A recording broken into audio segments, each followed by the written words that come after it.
जय हिंद, नमस्कार दोस्तों। एक बार फिर से आपका स्वागत है अमर स्टडी मित्र के ऑनलाइन प्लेटफॉर्म पर। तो दोस्तों, आज हम लोग महत्वपूर्ण बैंक के बारे में पढ़ेंगे।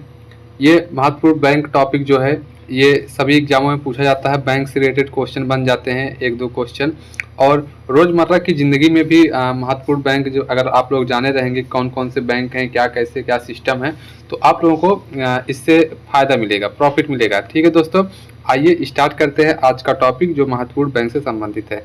तो सबसे पहले हम लोग पढ़ेंगे RBI, reserve bank of India. RBI का क्या फुल फॉर्म होता है? Reserve bank of India. सबसे पहले हम लोग इसके बारे में पढ़ेंगे। आइए देखते हैं रिजर्व बैंक ऑफ इंडिया के बारे में संक्षिप्त में क्या क्या है। ठीक है, रिजर्व बैंक ऑफ इंडिया जिसको इसका एक अन्य नाम है जिसको बैंकों का बैंक भी कहा जाता है। क्या कहा जाता है? बैंकों का बैंक भी इसको कहा जाता है। इसकी स्थापना की बात करें तो ये रिजर्व बैंक ऑफ इंडिया अधिनियम 1934 के तहत इसकी स्थापना हुई थी। इसकी स्थापना अगर प्रश्न पूछता है कि किस वर्ष में हुई थी, तो स्थापना जो था जनवरी 1935 में हुई थी। और अधिनियम कौन सा था? तो अधिनियम जो था ये 1934 का अधिनियम था। रिजर्व बैंक ऑफ इंडिया अधिनियम 1934। और उस समय जब इसकी स्थापना हुई थी तो इसकी स्थापना कहाँ हुई थी? तो कोलकाता में इसकी स्थापना हुई थी। मुख्यालय की बात करें तो मुख्यालय इसका जो है, इसका मुख्यालय मुंबई में है। 1937 से इसका मुख्यालय जो है मुंबई में है। ठीक है, और 1 जनवरी 1949 को इस बैंक का राष्ट्रीयकरण हुआ था। राष्ट्रीयकरण कब हुआ था? 1 जनवरी 1949 को इसका राष्ट्रीयकरण हुआ था। ठीक है, जब बैंक यह खोला गया था, भारतीय रिजर्व बैंक आरबीआई जब खोला गया था, तब इसके पास जो रिजर्व जो पूंजी थी वो 46,69,426 करोड़ की पूंजी थी इसके पास। ठीक है, इस बैंक के पास, ये इसके पास रिजर्व है। ठीक, आगे बात करते हैं। एक क्वेश्चन बनता है कि रुपए का सिंबल जो था, ये रुपए का सिंबल इसको किसने डिजाइन किया था? तो इसको डिजाइन उदय कुमार द्वारा किया गया था। उदय कुमार ने इसको डिजाइन किया गया था, और ये 15 जुलाई 2010 को इसको अपनाया गया था। कब अपनाया गया? 15 जुलाई 2010 को इसको अपनाया गया। अब हम लोग थोड़ा सा आरबीआई के गवर्नर के बारे में जान लेते हैं, कौन कौन से गवर्नर्स अब तक आरबीआई में हुए हैं। तो यहाँ से भी प्रश्न बनते हैं। स्टैटिक जीके से रिलेटेड क्वेश्चन पूछा जाता है कि आरबीआई के पहले गवर्नर कौन थे या वर्तमान गवर्नर कौन है, करंट से रिलेटेड बन जाता है क्वेश्चन। तो अब हम लोग देखेंगे कि आरबीआई के गवर्नर्स कौन कौन थे। तो अगर बात पहले गवर्नर्स की जाए कि पहला गवर्नर कौन था, तो आरबीआई के पहले गवर्नर थे ऑसबोर्न स्मिथ। ये 1935 से 1937 तक थे, ये पहले गवर्नर थे। और अगर बात पहले भारतीय गवर्नर की आए कि पहला भारतीय गवर्नर कौन था, तो सीडी देशमुख जो थे ये पहले भारतीय गवर्नर थे। 1943 से 1949 तक इनका कार्यकाल रहा था। सबसे लंबा कार्यकाल की बात की जाए कि किस गवर्नर का सबसे लंबा कार्यकाल था, तो ये बेनेगल रामाराव का सबसे लंबा कार्यकाल था, जो 7 वर्ष था। 1970 में इनका 7 वर्ष का इनका कार्यकाल था, जो कि सबसे लंबा कार्यकाल था। ठीक है, 23वें जो गवर्नर थे, 23वें गवर्नर रघुराम जी राजन, ये 4 सितंबर 2013 से 4 सितंबर 2016 तक रहे थे। इसके बाद 24वें जो थे उर्जित पटेल, इनका कार्यकाल 4 सितंबर 2016 से 10 सितंबर 2018 तक था। अब आगे बढ़ते हैं। आगे हम लोग देखते हैं वर्तमान में जो कि 25वें गवर्नर हैं, इनका नाम है शक्तिकांत दास, जो जिनका कार्यकाल 12 दिसंबर 2018 से अभी तक इनका कार्यकाल है। ये वर्तमान के गवर्नर है, आरबीआई के गवर्नर। ठीक है, इतना समझ में आया होगा। आगे बढ़ते हैं। आगे डिप्टी गवर्नर, जो कि अब तक 4 डिप्टी गवर्नर हुए थे। ये आरबीआई के 4 deputy governor T Ravishankar, M Rajeshwar Rai, M D Panna और एम के जैन, ये 4 डिप्टी गवर्नर हुए हैं अब तक। अब हम लोग देखते हैं कि डिप्टी इनका वेतन क्या होता है। तो वेतन की बात करें तो 1.5 लाख प्रति माह इनका वेतन होता है, और कार्यकाल 3 वर्ष का होता है। ठीक है, इस तरह से हम लोगों ने गवर्नर के बारे में और डिप्टी गवर्नर के बारे में हम लोगों ने पढ़ा। अब हम लोग बात करेंगे कि आरबीआई का जो चिन्ह होता है, आरबीआई का जो लोगो होता है, उसमें क्या क्या चीज़ होता है। तो इसमें एक जानवर रहता है जो बाघ का चित्र रहता है। बाघ जो है ये इसका चित्र रहता है, और साथ में एक ताड़ का पेड़ रहता है। ये आरबीआई के लोगों में बना होता है, जैसा कि आप यहाँ डिस्प्ले पर देख रहे हैं, बगल में साइड में लगा हुआ है। ठीक है, फिर आगे महत्वपूर्ण बैंकिंग दरें हैं। ये करंट अफेयर से रिलेटेड क्वेश्चन है, ये हमेशा चेंज होते रहते हैं जो भी दरें हैं। तो अभी हाल फिलहाल में जो ताज़ा अपडेट था उसी के अकॉर्डिंग ये दरें हैं, तो आप लोग इसको देख लीजिएगा। रेपो रेट ये 5%, 5.50% है। रिवर्स रेपो रेट की बात करें तो ये 3.35% है, ठीक है। CRR ये जो है ये 4.50% है। SLR ये 18% है। और बैंक रेट की बात करें तो ये 5.75% है। और MSF की बात करें तो ये 5.75% ये भी है, ठीक है। अब हम लोग आगे बढ़ेंगे। आगे प्रमुख बैंक जो कुछ बैंक और हैं उनको बारे में हम लोग एक एक करके सभी बैंकों को जानेंगे और समझेंगे इसके बारे में। अब हम लोग SBI state bank of India इसको देखते हैं। इसमें जो है इसका मुख्यालय मुंबई में है। चेयरमैन दिनेश कुमार खारे इसके जो है चेयरमैन है वर्तमान में स्टेट बैंक ऑफ इंडिया के। और इसका टैगलाइन है वो है कि the banker to every Indian, ये इसका टैगलाइन है, ठीक है। इसका राष्ट्रीयकरण स्टेट बैंक ऑफ इंडिया इसका राष्ट्रीयकरण 1969 में हुआ था। उस टाइम 14 बैंकों का राष्ट्रीयकरण हुआ था और 1980 में 6 बैंकों का राष्ट्रीयकरण हुआ था। अब हम लोग देखेंगे कि 1969 में जो 14 बैंकों का राष्ट्रीयकरण हुआ था वो कौन कौन से बैंक थे, क्योंकि यहाँ से भी क्वेश्चन एग्जाम में पूछा जाता है। तो Allahabad bank, bank of India, bank of Baroda, Maharashtra bank, central bank of India, Canara bank और देना bank, Indian overseas bank, Indian bank, Punjab national bank, syndicate bank, ये वो 14 बैंक है जिनका राष्ट्रीयकरण 1969 में हुआ था, ठीक है। अब नेक्स्ट 3 बैंक और हैं, ये भी देख लेते हैं। यूनियन बैंक और यूनाइटेड बैंक और यूको बैंक, ये सब हैं। ये 14 बैंक हैं, यानी कि 1969 में जो 14 बैंकों का राष्ट्रीयकरण हुआ था वो 14 बैंक ये निम्नलिखित हैं। ऐसे तो नाम नहीं पूछता है कि कौन कौन से 14 बैंकों का राष्ट्रीयकरण हुआ था, लेकिन इस तरह के क्वेश्चन बन जाते हैं कि 1969 में कितने बैंकों का राष्ट्रीयकरण हुआ था, या फिर 14 बैंकों का राष्ट्रीयकरण किस वर्ष में हुआ था, क्योंकि 1980 में भी राष्ट्रीयकरण हुआ था। 1980 में 6 बैंकों का राष्ट्रीयकरण हुआ था। तो इस तरह से क्वेश्चन बनता है कि 1980 में कितने बैंकों का राष्ट्रीयकरण हुआ था और 1969 में।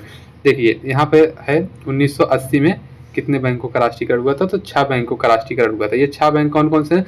बैंक ऑफ राजस्थान और corporation bank, new bank of India, oriental bank of commerce, Vijaya bank और पंजाब एंड सिंध बैंक। ये जो था ये 6 बैंक थे। इनका जो राष्ट्रीयकरण हुआ था वो कब हुआ था? 1980 में हुआ था, ठीक है। अब नेक्स्ट बैंक की बात करते हैं। ये बैंक है, ये है एक्सिस बैंक ऑफ इंडिया, ठीक है। कौन सा? अब अगला बैंक का बात करते हैं। जो अगला बैंक है एक्सिस बैंक ऑफ इंडिया, इसका मुख्यालय कहाँ है? इसका मुख्यालय है मुंबई में, ठीक है। इसकी स्थापना की बात करते हैं तो इसकी स्थापना जो थी 3 दिसंबर 1993 को एक्सिस बैंक ऑफ इंडिया की स्थापना हुई थी। वर्तमान में चेयरमैन डॉक्टर संजय मिश्रा जी हैं और MD एंड CEO जो हैं ये अमिताभ चौधरी जी इसके CEO हैं, ठीक है। राजस्व की बात करें तो इसके पास 80,847 करोड़ का इसके पास राजस्व है, जिसमें 9.29% भागीदारी LIC की इसमें भागीदारी है, LIC की हिस्सेदारी है, ठीक है। इसका पूर्व नाम, पहले इसका नाम जो था यूनिट ट्रस्ट ऑफ इंडिया इसको कहा जाता था, यूनिट ट्रस्ट ऑफ इंडिया, ठीक है। इतना समझ में आया। नेक्स्ट बैंक है HDFC बैंक, इसका भी मुख्यालय मुंबई में है, ठीक। स्थापना अगस्त 1994 होता है और चेयरमैन जो है वर्तमान में इसके अतनु चक्रवर्ती इसके वर्तमान चेयरमैन हैं। CEO की बात करें तो जगदीशन शेट्टी या शायद शशिधर जगदीशन इनका नाम है। ये जगदीशन शेट्टी गलत है, इनका सही नाम शशिधर जगदीशन है। ये जो है CEO है इसके, ठीक है। इसके राजस्व की बात करें तो 1,20,000 करोड़ इसका राजस्व है 2020 तक। और सबसे बड़ा निजी बैंक यही है, एसेट के आधार पर सबसे बड़ा निजी बैंक ये है, ठीक है। इस तरह से हम लोग नेक्स्ट बैंक को पढ़ेंगे। तो नेक्स्ट बैंक आता है हमारा ICI बैंक, बड़ौदा गुजरात। इसका मुख्यालय बड़ौदा गुजरात में है। स्थापना जो होता है इसका 3 जनवरी 1994 को इसकी स्थापना होती है। चेयरमैन जो थे ये गिरीश चंद्र चतुर्वेदी थे। और MD या CEO की बात करें तो संदीप बख्शी इसके MD हैं। राजस्व जो है 1,61,192 करोड़ का राजस्व है इसके पास, ठीक है। आशा करता हूँ कि आप लोगों को वीडियो पसंद आ रही हो। तो अगर वीडियो अच्छी लग रही है तो वीडियो को लाइक कर दीजिएगा और अपने दोस्तों के पास ज़्यादा से ज़्यादा शेयर कीजिए, ठीक है। अगला बैंक है एक्सिम बैंक। एक्सिम बैंक का मुख्यालय मुंबई में है, स्थापना 1982 में होती है और चेयरमैन है इसके हर्ष बंगारी। नेक्स्ट बात करते हैं बंधन बैंक, इसका मुख्यालय कोलकाता में है। ठीक है, बंधन बैंक की स्थापना जो हुई थी वो 23 अगस्त 2015 को हुआ था। ठीक, चेयरमैन डॉक्टर अनूप कुमार सिन्हा इसके चेयरमैन है और एमडी और सीईओ की बात करें तो चंद्रशेखर घोष इसके एमडी और सीईओ हैं। इसके राजस्व जो है, इसका राजस्व 7,873 करोड़ इसका राजस्व है। ठीक है, अब बात करते हैं पंजाब नेशनल बैंक। बहुत से लोगों का खाता भी होगा इसमें, अकाउंट भी पंजाब नेशनल बैंक का होगा। ठीक है, तो इसकी स्थापना जो हुई थी वो 19 मई 1894 को लाहौर में हुई थी। अब ये जो है, अब ये नई दिल्ली में इसका मुख्यालय है, पहले ये लाहौर में था। ठीक है, इसका टैगलाइन है कि यू कैन बैंक अपॉन। ठीक, ये इसका टैगलाइन है। ठीक है, नेक्स्ट बात करते हैं संस्थापक के। इसके संस्थापक उस टाइम दयाल सिंह और लाला लाजपत राय ने इसकी स्थापना की थी और चेयरमैन इस समय है एस मल्लिकार्जुन राव और केजी अनंत कृष्णन इसके चेयरमैन हैं। और राजस्व जो है 94,990 करोड़ इसका 2021 तक इसका राजस्व था। अब बात करते हैं मर्जर की। कुछ बैंकों का जो था राष्ट्रीयकरण हुआ था, एक दूसरे में मर्ज किए गए थे बैंक, उनकी बात करते हैं। तो इसमें सबसे पहले जो ओरिएंटल बैंक ऑफ कॉमर्स और यूनाइटेड बैंक ऑफ इंडिया, इन दोनों को मर्ज करके पीएनबी में किया गया था, पंजाब नेशनल बैंक में। सिंडिकेट बैंक को मर्ज करके केनरा बैंक में मर्ज कर दिया गया। इलाहाबाद बैंक को इंडियन बैंक में मर्ज कर दिया गया। आंध्रा बैंक, कॉर्पोरेशन बैंक और union bank of India, Andhra bank और कॉर्पोरेशन बैंक को मर्ज करके यूनियन बैंक ऑफ इंडिया बना दिया गया, इसमें मर्ज कर दिया गया। देना बैंक, विजया बैंक को मर्ज करके बैंक ऑफ बड़ौदा में मिला दिया गया। इस तरह से कई बैंकों का मर्ज किया गया था। State bank of Bikaner, state bank of Hyderabad, state bank of Mysore, state bank of Patiala, state bank of Travancore, भारतीय महिला बैंक, इन सबको मिलाकर जो था इन सबको मर्ज कर दिया गया स्टेट बैंक ऑफ इंडिया में। ठीक है, इस तरह से कई बैंकों का मर्ज किया गया, कई बैंकों को एक में मिलाया गया। ठीक है, अब नेक्स्ट बात करते हैं नाबार्ड की। नाबार्ड का फुल फॉर्म होता है national bank for agriculture and rural development. इसका कभी कभी क्वेश्चन में सीधे फुल फॉर्म ही पूछ लेता है, कभी कभी परीक्षाओं में। तो आप लोग याद करें रखेंगे कि नाबार्ड का फुल फॉर्म होता है national bank for agriculture and rural development. स्थापना की बात करें तो इसकी स्थापना 12 जुलाई 1982 को हुई थी। मुख्यालय मुंबई में है और इसके चेयरमैन जो है गोविंद राजू चुगंथला या चिंताला करके है, ये इसके चेयरमैन हैं। ठीक है, फिर आता है सेबी। सेबी जो है small industrial bank of India, इसका फुल फॉर्म है small industrial bank of India. इसको आप लोग लिख लेंगे small industrial bank of India. ठीक है, इसको आप लोग लिख लेंगे। इसके स्थापना जो हुआ था, इसका स्थापना 12 अप्रैल 1988 को इसका स्थापना हुआ था और दर्जा जो था 30 जनवरी 1992 को इसको बैंक का दर्जा दिया गया था। मुख्यालय मुंबई में है। चेयरमैन अजय त्यागी जी इसके वर्तमान चेयरमैन है और इसका टैगलाइन है कि हर इन्वेस्टर की ताकत। ठीक है, ये सूक्ष्म उद्योगों के लिए यह बैंक है। फिर बात करते हैं बीएससी, बॉम्बे स्टॉक एक्सचेंज। इसका फुल फॉर्म है, बीएससी का फुल फॉर्म है बॉम्बे स्टॉक एक्सचेंज। इसकी स्थापना 9 जुलाई 1875 को होता है और मुख्यालय जो है ये मुंबई दलाल गली में इसका मुख्यालय है। ठीक है, स्थिति इसकी जो है भारत में ये 10वें स्थान विश्व में यह 10वें स्थान पर है और ये भारत का जो है स्टॉक मार्केट में भी है। एक और आता है जिसको बोला जाता है, क्या बोला जाता है, एनएसई। रुकिए थोड़ा सा ऊपर जगह मिल जाएगा।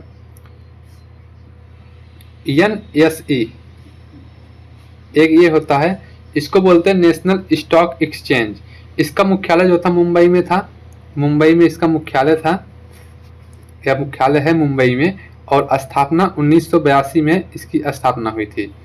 ठीक है, इस तरह से आज का वीडियो यहीं पर समाप्त होता है। अगर वीडियो अच्छा लगा हो तो वीडियो को लाइक कीजिएगा दोस्तों और ज़्यादा से ज़्यादा शेयर कीजिए, सपोर्ट कीजिए अपने छोटे भाई को और चैनल को सब्सक्राइब जरूर कीजिए। धन्यवाद दोस्तों।